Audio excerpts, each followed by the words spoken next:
A deep blue sea, a glistening white wake, islands peeking up from the horizon.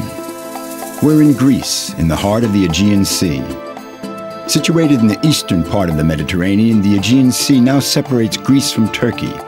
But in ancient times, it was an interior sea, uniting all the countries of the region in the fold of the Hellenistic world. Stretching out along the Turkish coast, the Docecanese is the furthest east of the Greek archipelagos and the most cosmopolitan. Romans, Byzantines, Genoese, Venetians, Crusaders, Ottomans, each of these nations that occupied these islands has left its mark, a heritage where temples, churches, and mosques rub shoulders.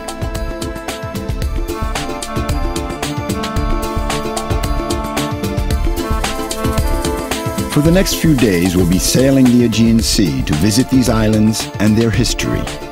Kos, the ancient city of Hippocrates, Kalymnos, the home port of the legendary sponge divers, Simi with its elegant classical beauty, Lindos and its Acropolis, and lastly, Rhodes, the powerful city of the Knights of St. John.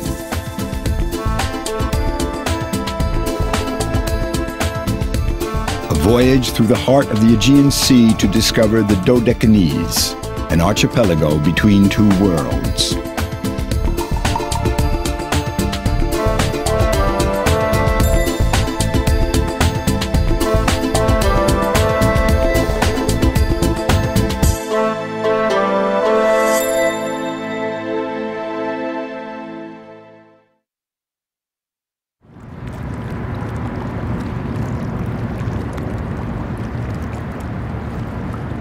It's summer. Rhodes, the capital of the Docecanese, is overrun with tourists.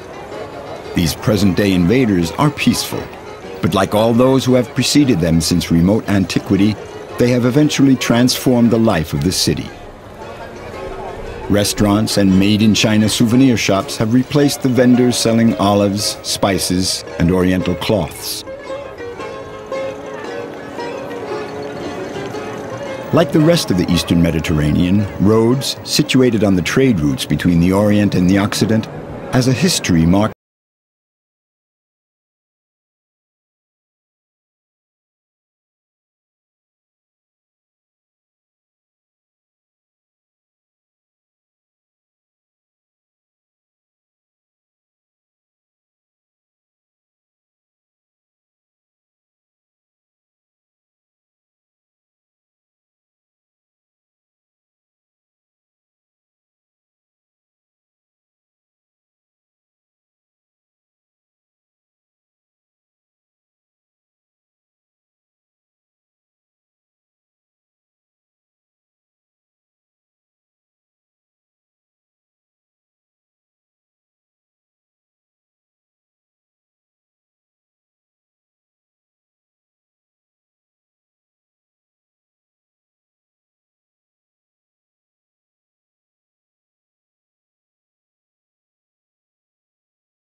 makes no secret of these somber pages of its history, but it has now moved on and is completely turned towards the tourist industry.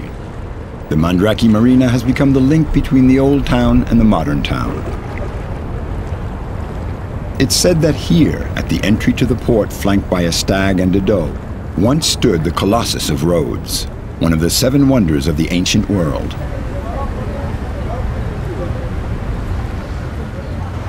But the true symbol of Rhodes is above all the medieval city built between 1306 and 1522 by the Order of St. John of Jerusalem. When the Knights of St. John were driven out of the Holy Land and took refuge in Rhodes, they began to reinforce the city's defenses in order to withstand the pressure from the Ottomans who dominated the entire region.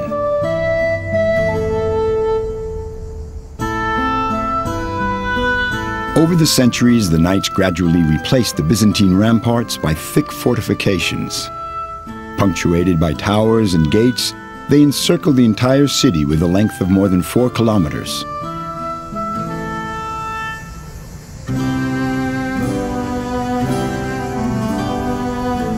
But who were those builder knights? It was an order of monks and military crusaders who were living in Jerusalem since the 11th century. At the beginning, that is during the 11th and 12th century, its mission was to care for the pilgrims visiting Jerusalem. Then, little by little, soldiers, crusaders joined the order, and it became a military organization, even though it continued to care for the sick, and in particular the pilgrims.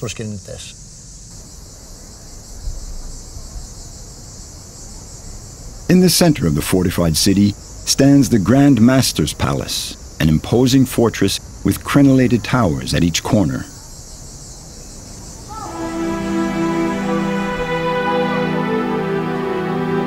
When the Hospitaller Knights arrived on the island, they assumed the name of Knights of Rhodes and chose a Grand Master, the political and military leader of the order. Phou de Villaret, a French knight, was the first Grand Master. In Rhodes, there were 19 Grand Masters between the 14th and 16th centuries.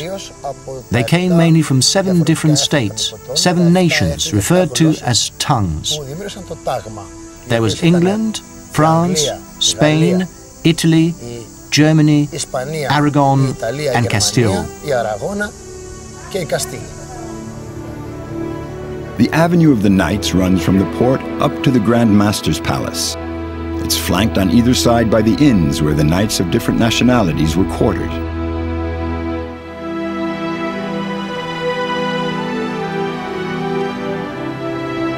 Constructed in the 14th century in the Gothic style, the inns, with their facades adorned with coats of arms, were restored in the early 20th century by the Italians, as was the Grand Master's Palace.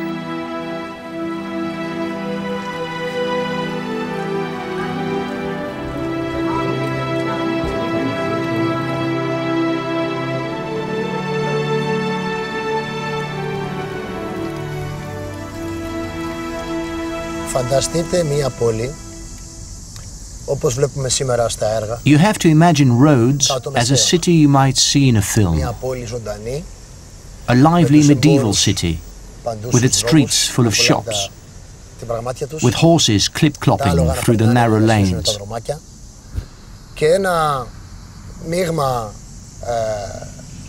There was a mixed population from a variety of cultures: Muslims, Christians, Latins.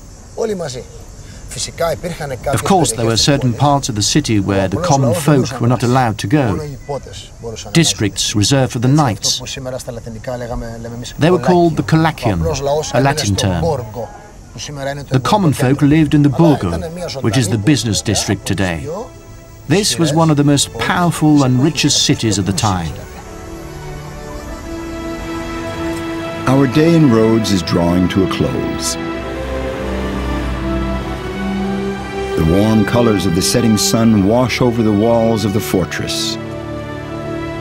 and soon the sun disappears behind the minarets and church towers.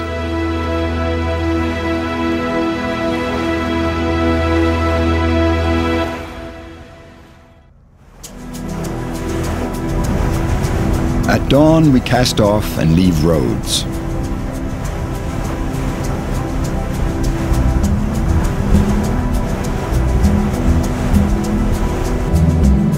The captain of the Viking Star has set our course north towards our first stop, Nisyros.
En route, the captain enters into a cove of crystal clear water.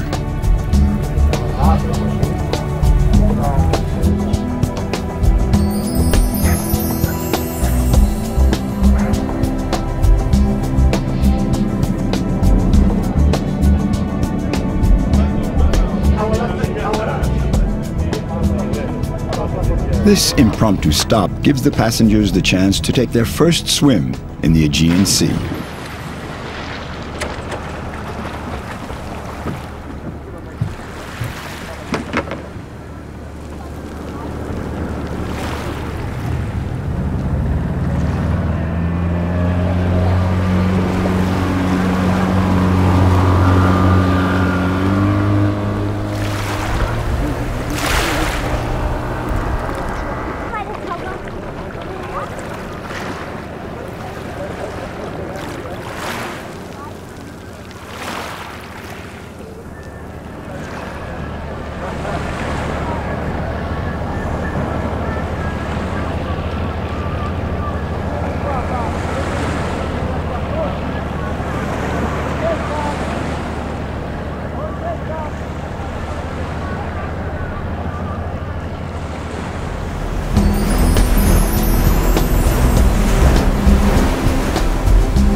Soon we get back underway for Nisyros, that we see coming into view on the horizon.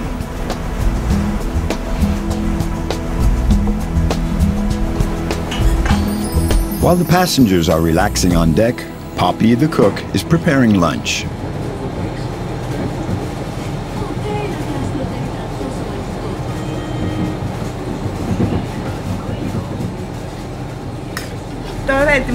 I'm making a pasticcio.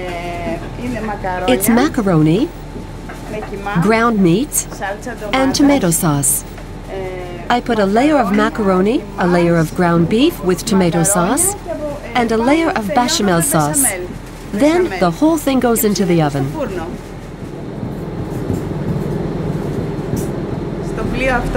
I work on the Viking Star the whole season. It's tiring, and I'm far from home. But it's okay. We have work, that's the main thing. I really like my job, so why stop? Yeah, I think I'll keep working on board.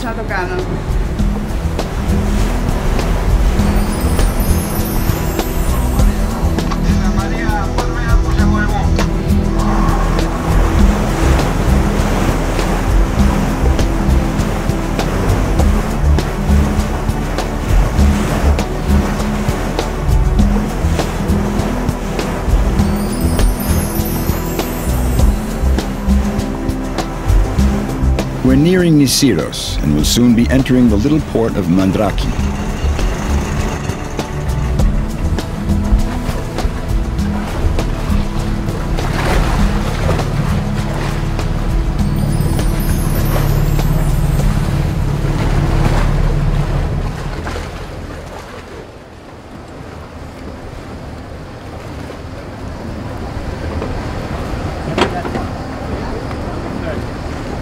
About 1,000 people live on this peaceful island, one of the smallest of the Docecanese.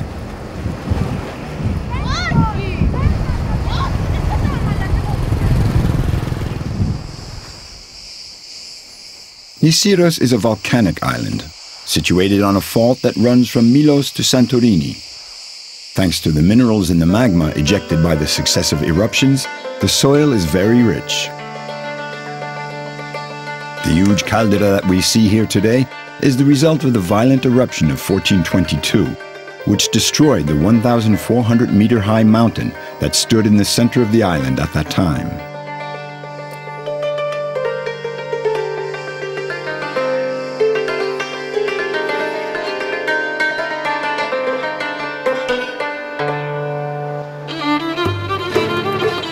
We climb the narrow, winding streets to get to the village.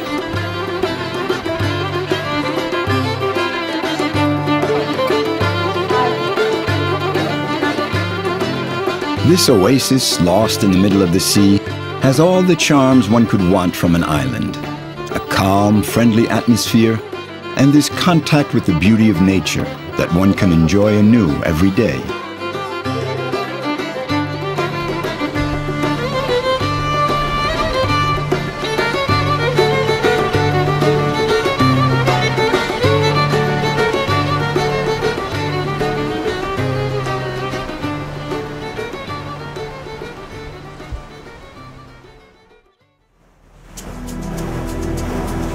Once again, the captain weighs anchor in the early light of dawn. While most of the passengers are still sleeping, rocked by the gentle pitching of the boat, we set our course for Kalymnos, our next stop.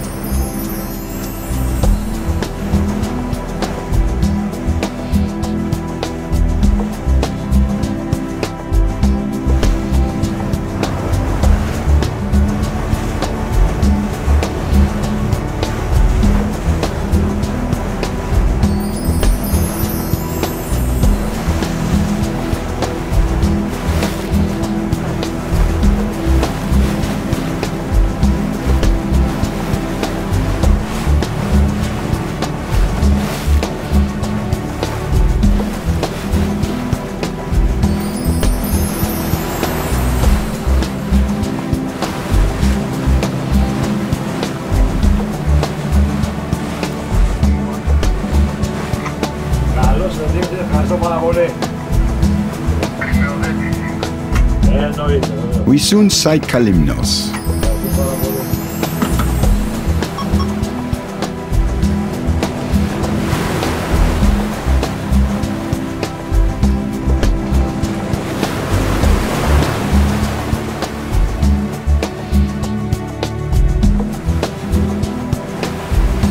We're greeted by the curious sight of a mermaid guarding the entrance to the port of Potia. She's the work of two Greek sculptors, a husband and wife.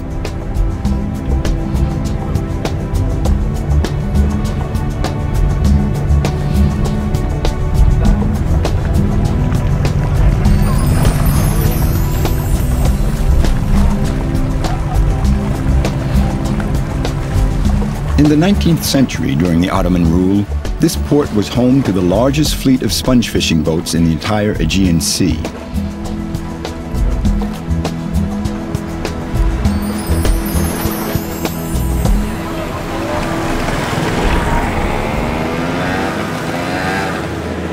According to references made by Homer, sponge fishing already existed more than 2,000 years ago.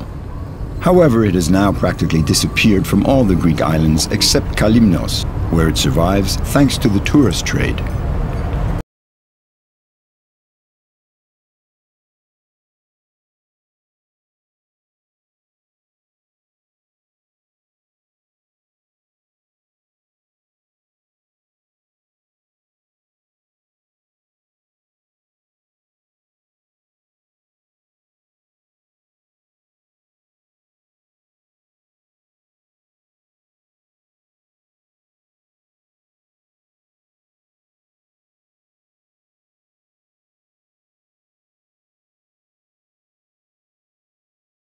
This is what the sponges look like when the sponge fishermen bring them to us. And of course, they still have the limestone root inside.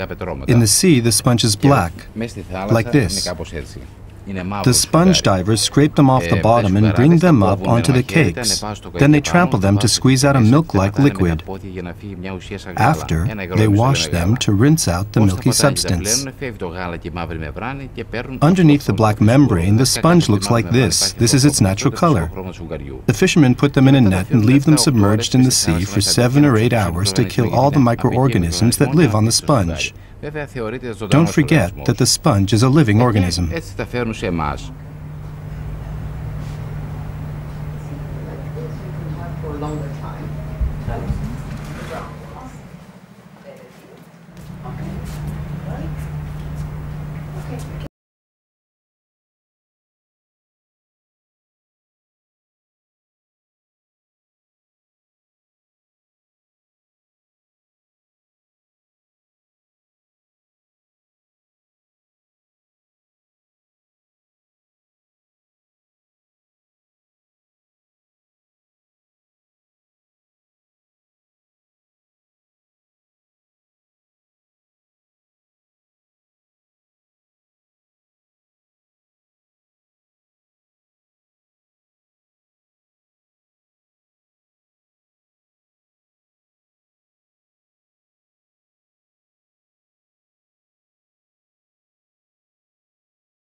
It was really hard on the men when they went to sea. They would leave their families behind and set out to do a tough job, sponge fishing. I mean the divers mainly. We'd set out from here and head for the islands between Africa and Greece. And depending on the conditions, we'd head for Libya or maybe Egypt or Tunisia. Sometimes we'd even get as far as the Italian waters.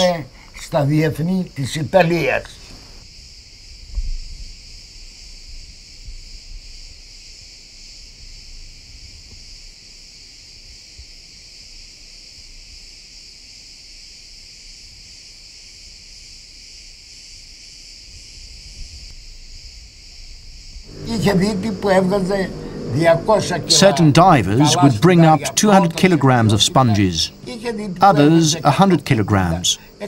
And then there were those who would get only 30 kilograms. Now, obviously, the man who brought up less earned less money. But even worse, next time around, he had a much harder time getting hired. Yes, it was hard work, that's for sure.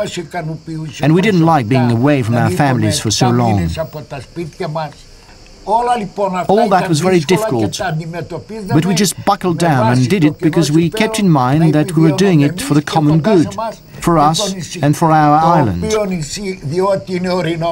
Our island is quite mountainous. There were no valleys or plains. The surface of the sea, that's our valley, and the seabed, our garden.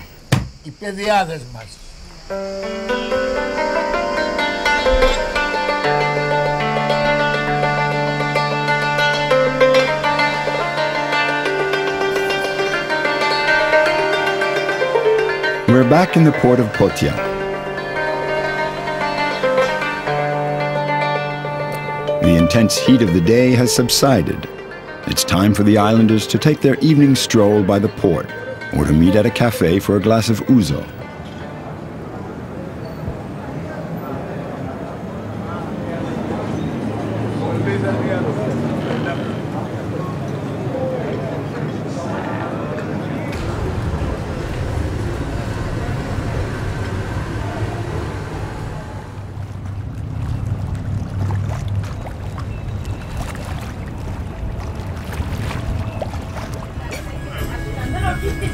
On board the Viking Star, The evening that began with a meal of Greek specialties prepared by Poppy, the cook, continues with music.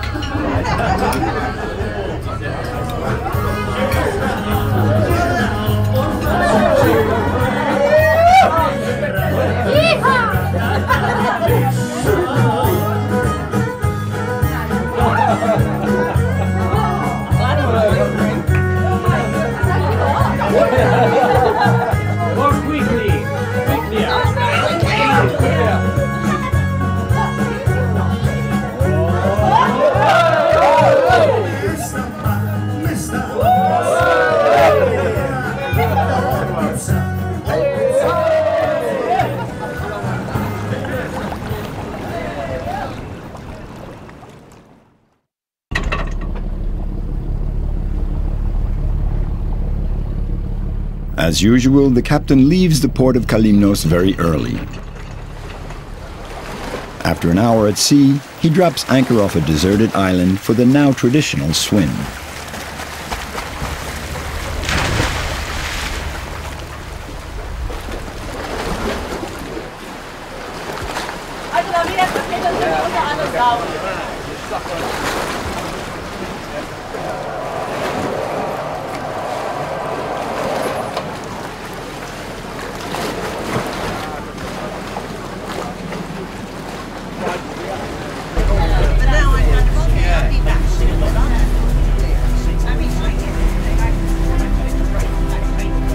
We continue our voyage through the heart of the Docecanese and head for Kos, the island closest to the Turkish coastline.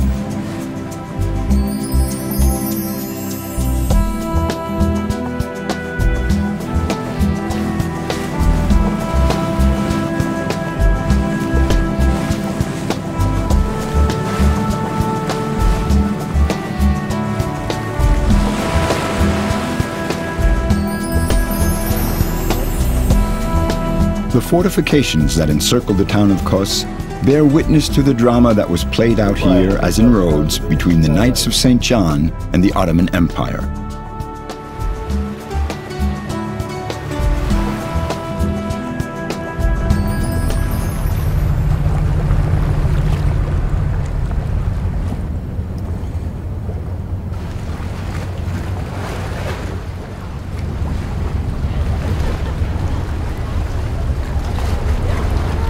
Kos, this little rock emerging from the surface of the Aegean Sea, like most of the Dodecanese islands, would at times serve as a link between east and west, and at others, a boundary.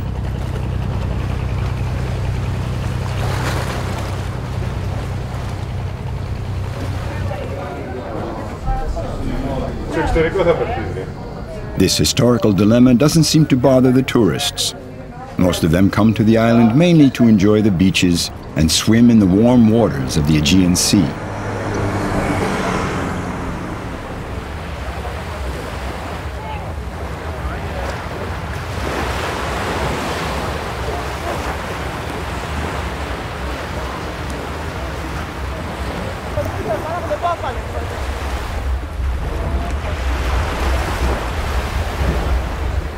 Kos, this remarkable mosaic of architectural influences, has managed to make a happy marriage of Ottoman minarets and Byzantine cupolas.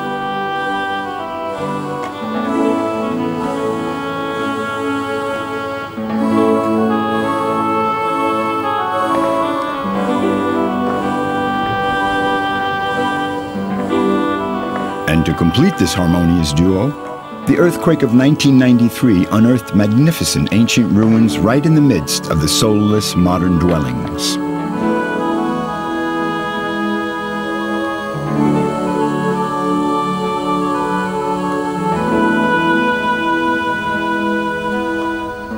But more than the natural beauty and the wealth of its architectural heritage, Kos owes its renown to a man who was born here in the 5th century BC, Hippocrates, the father of modern medicine.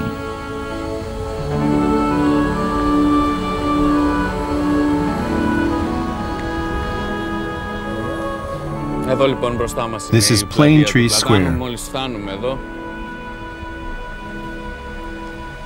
Here we have the famous plane tree of Hippocrates. It's said that he would teach medicine and care for his patients here in the shade of this tree. This is a sarcophagus from the Hellenistic period. It was later reused by the Turks. You can notice the inscription in Arabic, which says roughly, I, Hasan Hassam, Pasha, that was the title of the governor of Kos during the Turkish occupation, give new life to Hippocrates' plane tree. So we can see that even during the Turkish period, they believed that this really was Hippocrates' plane tree.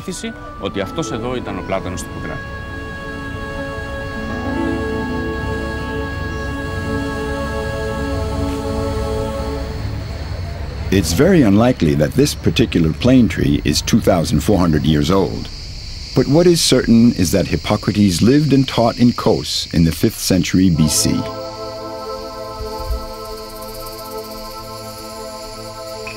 Even today, it's customary for doctors to take the Hippocratic Oath, reaffirming the principles laid down 2,500 years ago. The people coming to the temples here were not only from Kos and the neighboring islands, they came from all over the known world of the time. The Asclepion was really quite famous on account of its association with Hippocrates and because of the treatment they dispensed here.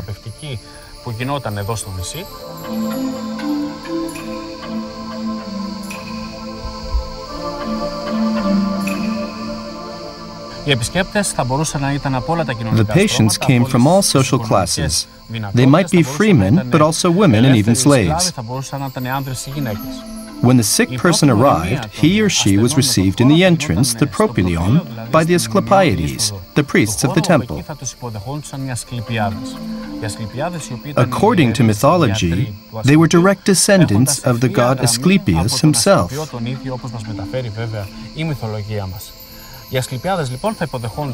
They would establish a preliminary diagnosis and prescribe a special diet, hydrotherapy.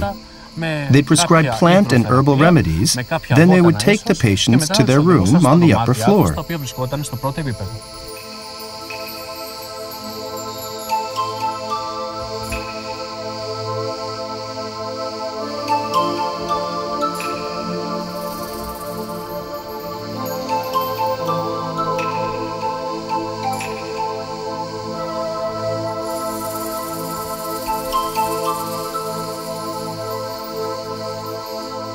As we stroll through the Asclepion, the charm of the ruins works its magic on us. Coming onto the last terrace of the sanctuary, we get a panoramic view of the villages, the olive groves, and beyond, the Turkish coastline that stretches clear across the horizon.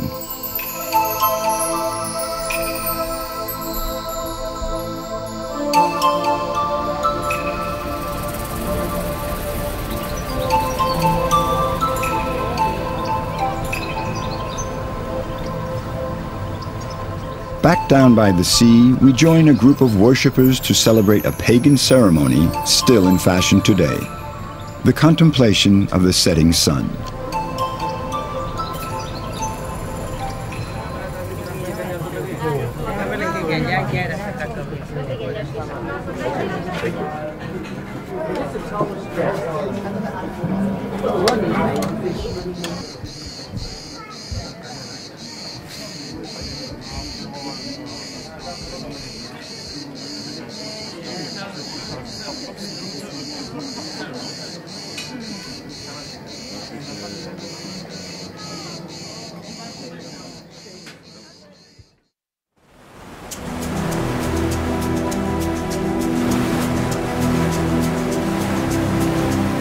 Once again, we've set out to sea.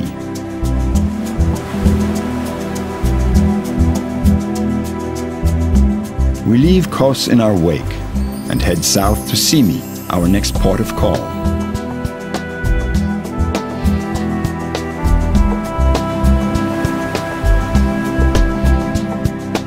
Since the beginning of the cruise, we've been zigzagging through the heart of the Docecanese. Given the long-standing territorial dispute between Greece and Turkey over this part of the Aegean Sea, Wouldn't it be risky if we were to unintentionally stray off course? It's not a problem if we approach the territorial waters of Turkey. Sometimes the weather conditions push us towards Turkish waters, but I can assure you it's no problem at all. It's the same thing when Turkish boats approach Greek territorial waters. On the map you can see the line that separates the two countries. This side is Turkey, this side Greece. But as I said, it's not a problem if we go over into Turkish territory.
The houses in the lower village were built by the richer people, the sea captains, who would use them to store sponges before exporting them abroad.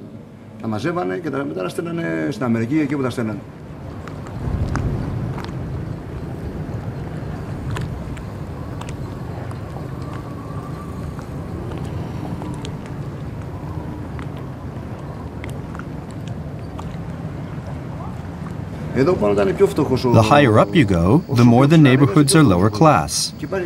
Even today, there's a difference between the upper village and the lower village.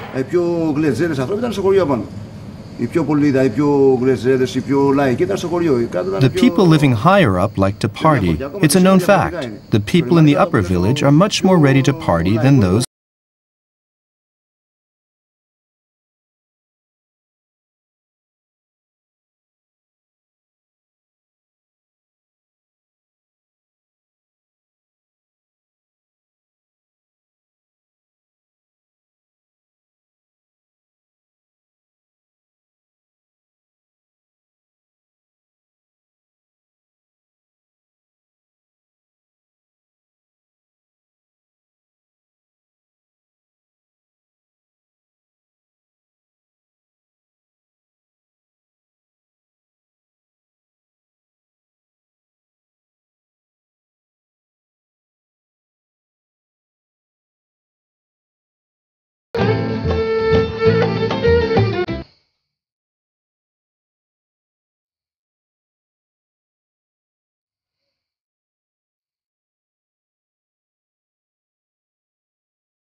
I've been working in this restaurant for close to 26 years.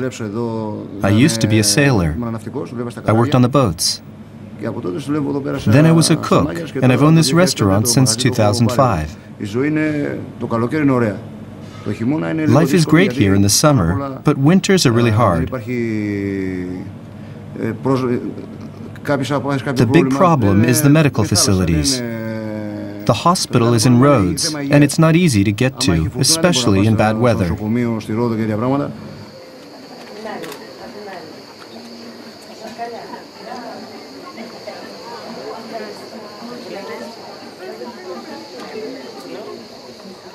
Night descends on Simi and the Viking star.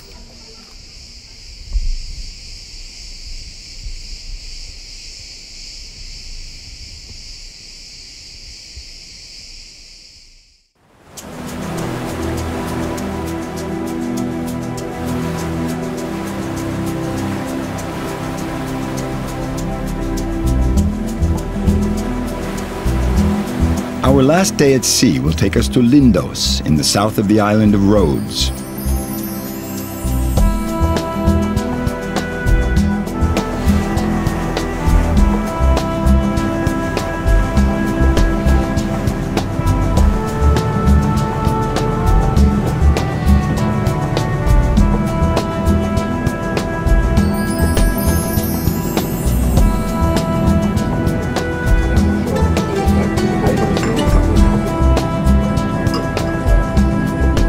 Perched on a rocky promontory, the Acropolis of Lindos soon comes into view off the bow.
With its long, curving beach, its village of whitewashed houses, and the imposing fortress overlooking the Acropolis, Lindos is one of the most popular sights of Rhodes.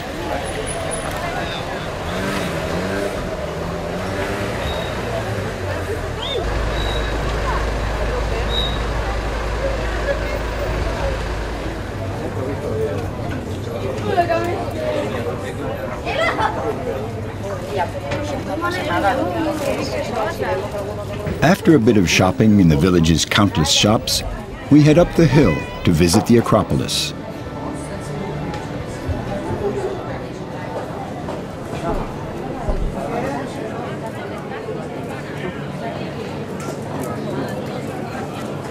The braver ones will make the climb on foot, the others by donkey.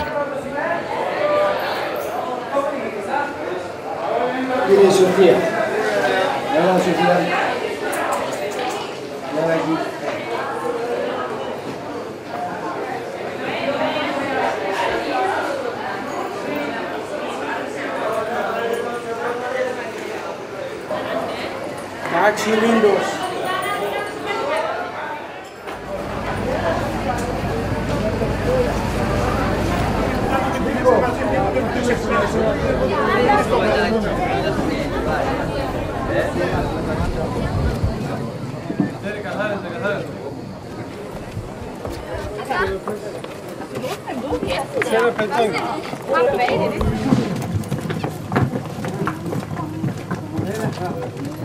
Misschien worden we daarna wel filmsterren. Ik denk het ook, ja. Maar goed op ezels kunnen. Ja.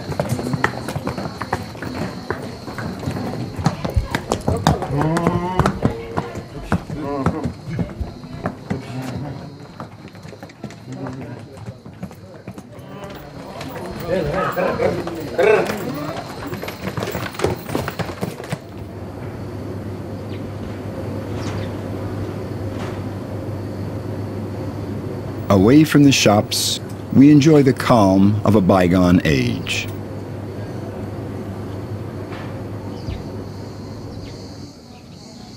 This is where the women carry on Lindos' age-old tradition of embroidery.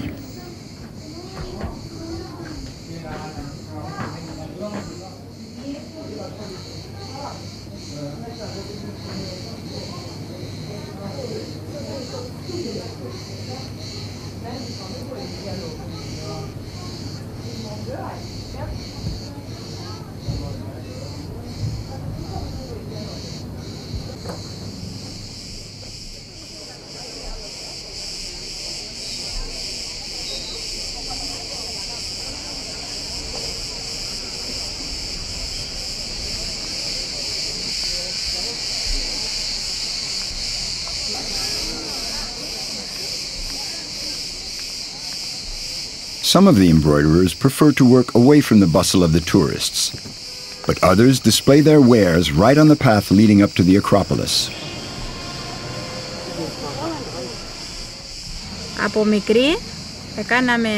I've been embroidering here since I was a little girl, with my mother, my grandmother, and my sister. Tourists have been coming here for a long time. That's why we learn embroidery. Everybody in Lindos does embroidery, because apart from that, there's no other work. So everyone does embroidery for the tourist trade, young, old. Everyone does embroidery.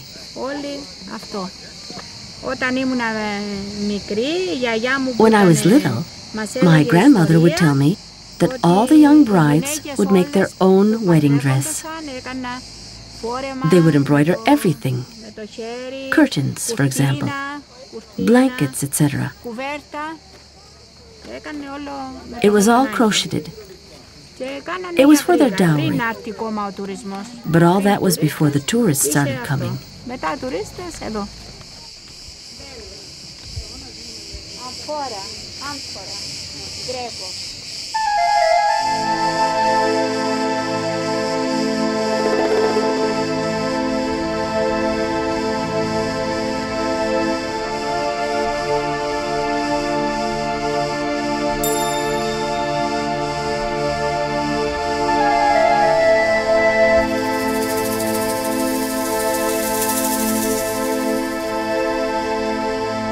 Our voyage ends here at the Acropolis of Lindos.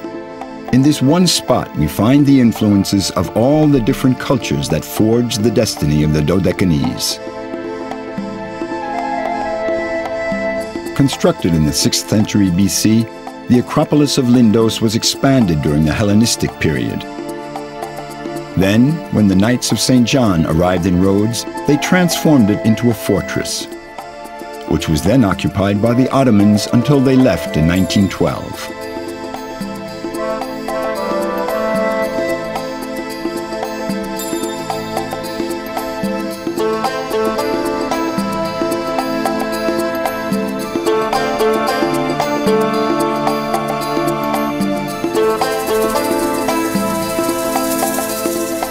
At the summit of the Acropolis stands the Temple of Athena.